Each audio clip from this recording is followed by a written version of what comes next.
you ever felt like no one truly prepared you for what life after 80 would be like? It's a stage that few talk about in depth. Sure, we all expect slower mornings, a few more aches, and perhaps a different pace. But there are deeper, more unexpected shifts that can catch you off guard. These aren't just physical changes, they affect how you're perceived, how you relate to the world, and even how you see yourself. Some of these changes creep in so gradually that you barely notice them until they're already part of your daily life. Others arrive suddenly, hitting you like a wave. Either way, they can be disorienting, especially if no one ever warned you they were coming. The truth is, most people don't speak openly about this stage of life until they're already in the thick of it, and by then, it's easy to feel isolated or confused.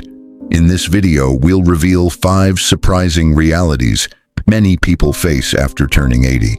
These aren't just aging facts, they're emotional and social shifts that can reshape your experience of the world. Some of them may be difficult to hear, but every one of them is important to understand. Why? Because when you're aware, you're empowered, and that awareness can help you move forward with more strength, clarity, and peace of mind. So, stick with us. By the end of this video, you'll not only feel seen, you'll also be better equipped to face this chapter with confidence and grace. Let's dive in. Number 1. People stop asking for your opinion, even when you know more than they do. One of the most surprising and painful shifts many people experience after turning 80 is feeling overlooked. You might have lived through major historical events, raised families, built careers, or overcome hardships few can imagine. Yet somehow, the older you get, the more your opinion starts to feel invisible. It's not that people are being intentionally disrespectful. Often, they're unaware it's happening. But you'll notice it. Conversations subtly change. You might share a thoughtful insight or a suggestion, only to be met with polite nods and then quickly ignored. The younger person has already decided what they're going to do, and your words become background noise. It's especially noticeable within families. A son who used to seek your advice now just lets you know what he's done after the fact. A daughter-in-law may ask how you're feeling, but never what you think. You slowly shift from being an active participant in decision-making to a silent observer, even in the lives you helped shape. Why does this happen? Our culture tends to equate age with irrelevance. There's a mistaken belief that the older you get, the less connected you are to how things work today. But what people often forget is that wisdom doesn't fade, it deepens. And here's the subtle truth. When you speak less, your words carry more power. If you choose your moments wisely, people begin to recognize the quiet strength in your voice. Your experience has value. It just takes time for others to remember that. So don't grow bitter. Grow sharper, speak less, but with purpose. Your voice still matters, perhaps now more than ever. Number 2. You start attending more funerals than birthdays. One of the most sobering realities of life after 80 is how quietly your calendar changes. In earlier decades, life was marked by joyful milestones, birthdays, weddings, baby showers. But now the rhythm feels different. Funerals start to outnumber celebrations. You find yourself reaching for darker clothing more often than gift wrap. The gatherings that once filled your heart now leave it a little heavier. What's most difficult isn't just the grief, it's the repetition. Month after month, someone who once filled a part of your life disappears. Friends you laughed with, neighbors you waved to, co-workers who felt like family, they slowly vanish, leaving behind silence. And with each farewell, it feels like a piece of your own history is lost too. This can bring a complicated kind of pain, not just sadness, but guilt. Survivor's guilt. You begin to wonder why you're still here when so many good people aren't. And though others are grieving too, it often goes unspoken. After the service, people move on. They don't say the names, they don't share the stories. That silence can deepen your sorrow. Loss also changes how you connect.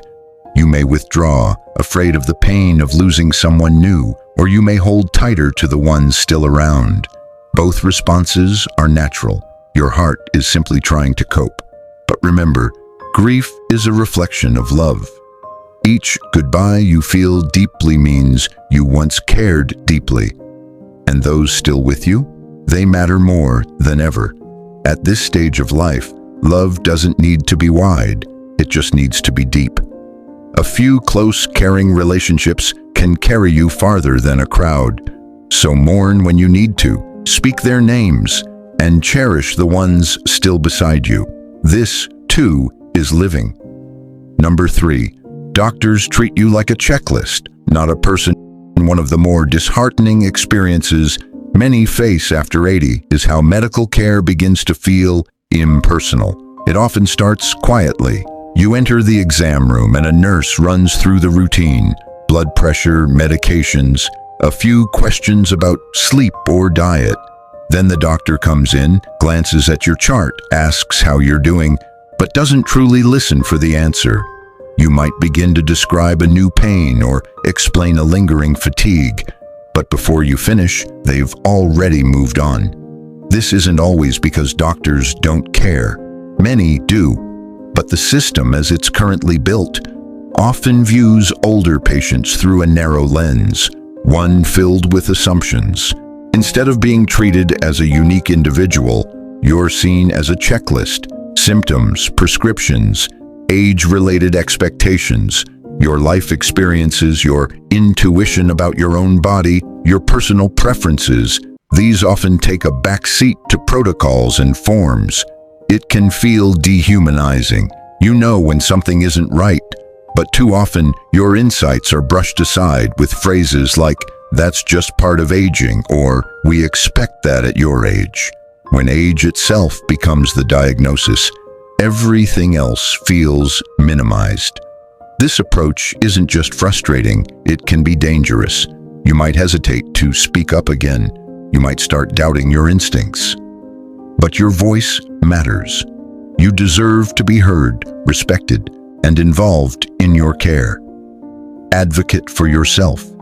Ask questions. Insist on clarity. You are not just a patient, you are a full person with a story still unfolding, and that story deserves attention, dignity, and care. Number 4, your body is still here, but your reflection feels like a stranger.